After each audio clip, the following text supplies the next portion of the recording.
My name's Julian Rambo and welcome to my garage.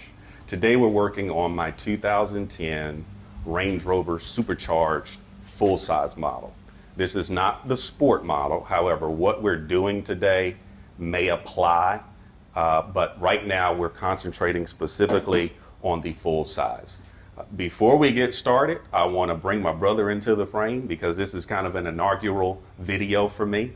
I've never really posted a somewhat professional, but I use that term very loosely because this guy has been doing videography for quite some time. We're in Atlanta, Georgia, and he is also a G36 classified FAA certified drone pilot. So kudos to this guy because that's not an easy test. But he's the one doing the video and I appreciate it. Well, thank you. So before we get started, let me make somewhat of a disclaimer that although I've been turning wrenches and just like you guys out there, I'm in my garage DIYing, troubleshooting, so forth and so on, but I don't claim to be an ASE certified mechanic. So what I'm doing is for my purpose only. If you decide to take some tips from this video, which that's what the intent is because there's not a lot of content out for the L322 series, and at least for the work that we're doing, but understand that you're going to do that at your own risk. So before we get too far in the weeds, I want to take a pause here, kind of recollect myself. We'll go through what my problem is, which is we're dealing with a rack and pinion, but I'd like to kind of give some tips and some steps on diagnosing a problem because a lot of us out there, we think we hear something and then you start throwing money at parts and invariably, we wind up spending more on an issue that may or may not have been as serious as you thought it was. So we'll take a pause here and I'll recollect myself and we'll come back with some diagnosing and then soon we'll jump right into turning some wrenches. So why are we here?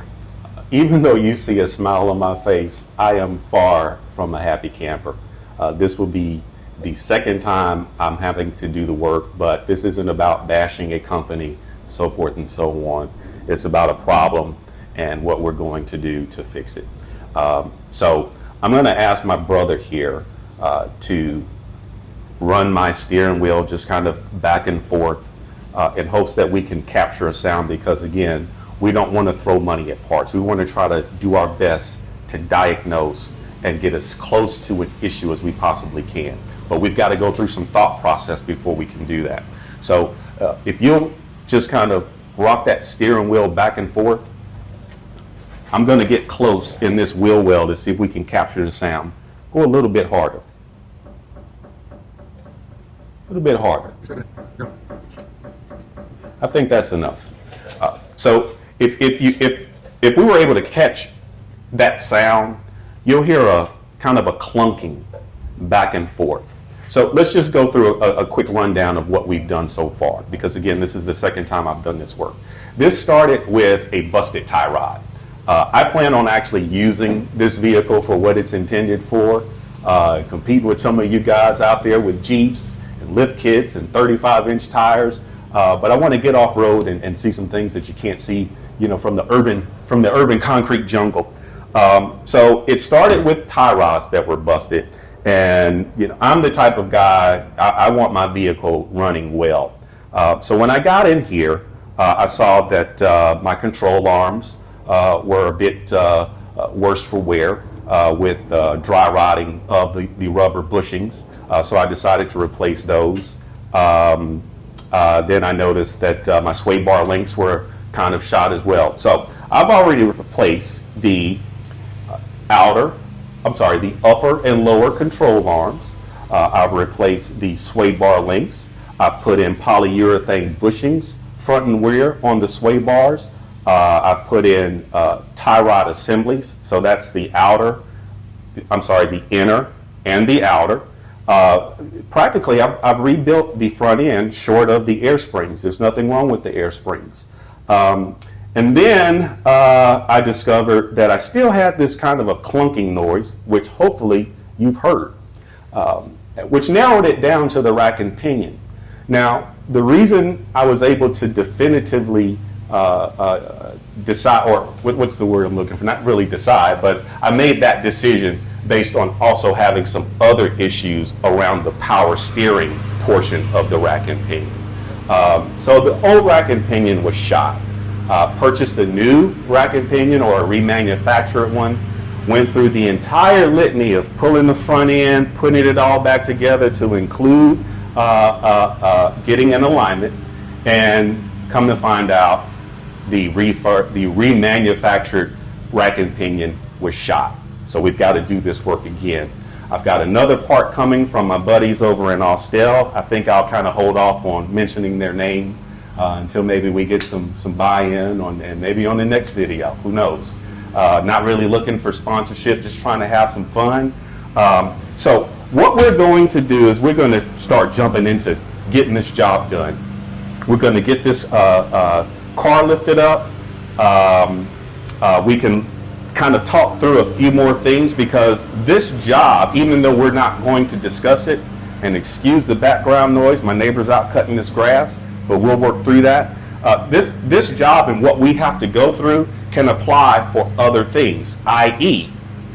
Rotors, brake pads, your ball joints, your inner and outer tie rods. So, but we're going to focus on the rack and pinion, even though you're going to see me take off other parts. So hopefully that makes sense to you. Again, we're going to take a pause here. I'm going to recollect myself again, and we're going to get this truck ready to go up. Okay, let's get to turning some wrenches. What I'm going to do is I'm going to ask for the camera here shortly, but I'm going to show you where I get the truck lifted from the frame, and then where I support it with the jack stand. What we need to do, I'll just kind of give you a quick rundown of what we're going to do. We're going to get this front tire off. And what we have to do is we have to pull the CV axle. And again, once we start taking stuff off, I'll point this out. We need to pull the CV axle to gain the clearance to get the rack and pinion out. The rack and pinion's only secured by the steering shaft as well as 2 bolts. We need to try to run as much of the power steering fluid out, but that's what we're getting at. We just need to get the clearance to get the rack and pinion out. So if you'll just pass me the camera here. Sorry for my hand there, guys. I'm going to show you where I jack the car up, which is on the frame rail, and you'll see that I have 2 blocks. I'm also fortunate that I do still have my factory supports, so that's where I'm going to support the car with the jack stand. So you'll notice that I showed you the frame rail as well as 2 blocks. The reason we need those 2 blocks, for us Range Rover owners, you know, we have 3 ride modes or 3 height positions. We've got the access level, we've got our normal ride height, which I have mine set at. I did not put it to off-road height. There's no reason to do that. Problem is, it's already high enough off the ground that my floor jack, being a low profile, doesn't have the height. It tops out and never gets the wheel off the ground. So that's the reason you need those 2 blocks. So I'm just going to go ahead and start jacking up the car and get it on the jack stand. I don't mean to be funny, but if you don't have the basic understanding of at least putting the car on jack stands, I don't recommend you should be doing this type of work to begin with. And let me also reiterate, do not do this job with just a floor jack. It has to be on jack stands. There's almost more than half of the weight is up front. Something goes wrong, it's going to be a bad day. So let's get on to it. Let's get this car jacked up.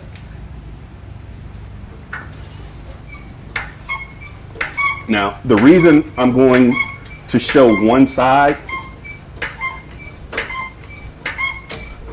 we don't need to get it terribly high. We just need enough clearance to get the wheel off and make sure that when we eventually jack up the other side, that it doesn't bottom out.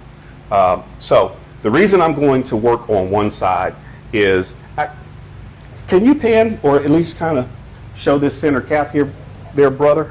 Okay, so I've asked my brother to try to get a close up on the center cap here. because part of pulling the rack is we have to get the CV axle out. And of course we have half shafts, which is secured with a retaining nut. We don't have the clearance to get this. What is this? This is a 1 7/16 socket.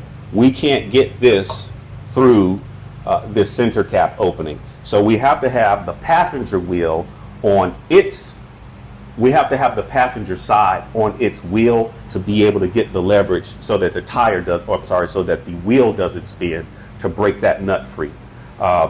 So I'm going to finish securing this jack stand, and then we'll be back with the wheel off.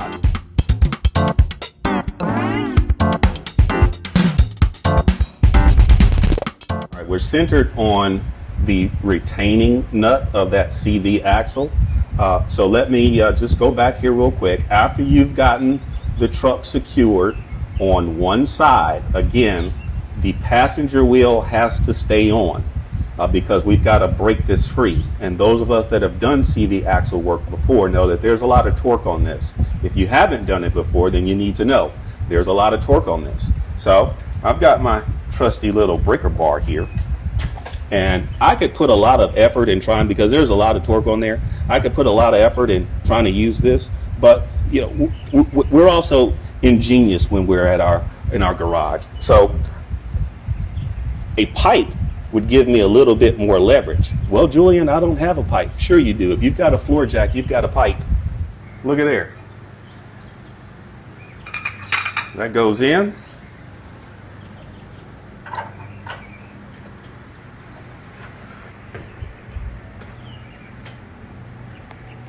And we're free. Just like that, brothers. So we've got that retaining bolt, we've got that retaining nut free from the CV axle. Now we can continue on getting the other side jacked up and secured. After you've jacked up the driver's side, this is the first thing you need to do. If you lift that passenger side, you will not be able to break this free unless you have an air impact or a battery powered impact gun.